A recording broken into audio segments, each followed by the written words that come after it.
Good wine needs no bush. Meghan slammed for damaging royal honour while Kate praised for well-spoken.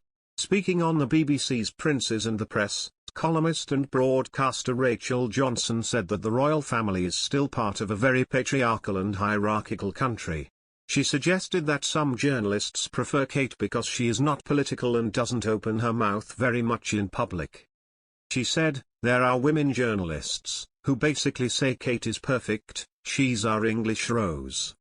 They have a perfect template of what they want a royal female to be, not political, doesn't open her mouth very much in public, who makes very short, scripted speeches on very safe subjects." Whereas Meghan Markle will talk about period poverty.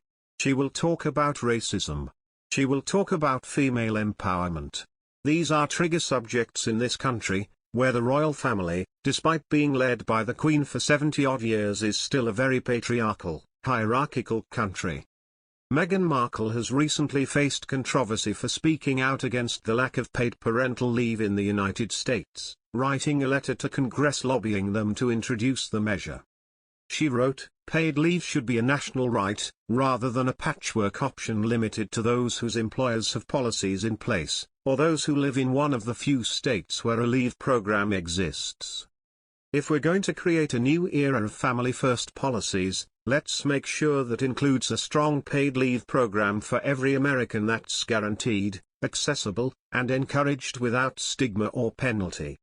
The second part of the Princes and the Press, which explored Meghan and Harry's exit from the royal family, aired on BBC Two at 9 p.m. on Monday evening.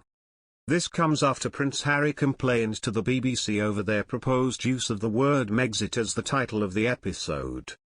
The BBC subsequently changed the title of the second part of their documentary, choosing to use the term Sussexit instead.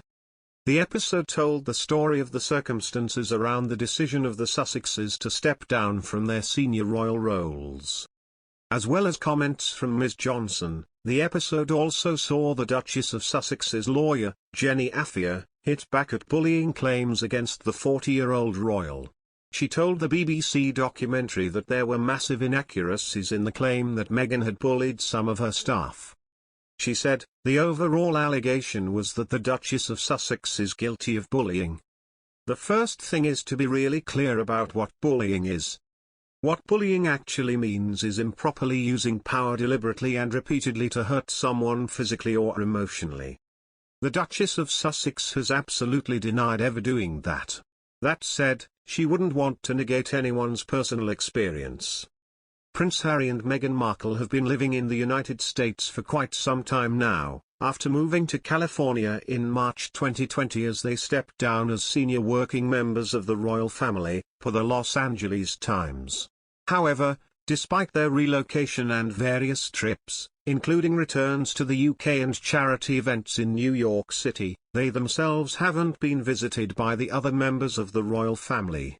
Given Prince Harry's brother, Prince William, and sister-in-law, Kate Middleton, are scheduled to visit the United States sometime next year, it's only logical to assume the couple might stay at Harry and Meghan's Montecito home. As speculation emerged about where Prince William and Kate Middleton might be headed during their upcoming 2022 trip to the United States, a royal expert has broken down the likelihood of the relatives crashing at Meghan Markle and Prince Harry's house in Los Angeles. Simply stated, the odds are slim. In an interview with Us Weekly, author Jonathan Saccadotti shared the specific reasons why, describing it as a lose-lose situation. If they get invited and they decline, it seems petty and nasty. And if they don't get invited, it seems petty and nasty from the other side, Saccadotti explained. And if they do accept such an invitation and something goes terribly wrong, that seems like a bad idea. I can't quite see how this would work. However, on the opposite side, another royal expert, Stuart Pearce, told the outlet in August that Harry and William were trying to reconcile as siblings through an incredibly relatable way. "I know that the four are talking with one another and they're talking by Zoom, and by FaceTime," Pearce said.